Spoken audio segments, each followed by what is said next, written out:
I'm Dr. Greg Judice, owner and physical therapist at Judice Sports and Rehab.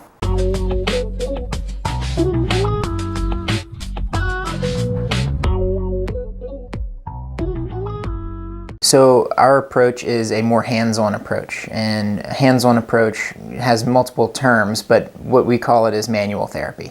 So manual therapy being that we do joint mobilizations or manipulations if need be to improve the range of motion through the joint and to allow that person to move more normally.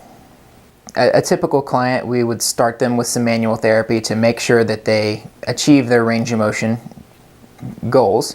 Once the range of motion is there, we have to work on the strength through strengthening exercises or movement exercises to use that new range of motion. We are not just another physical therapy clinic. We are leaders in personalized care. Our individual approach is hips and shoulders above the competition.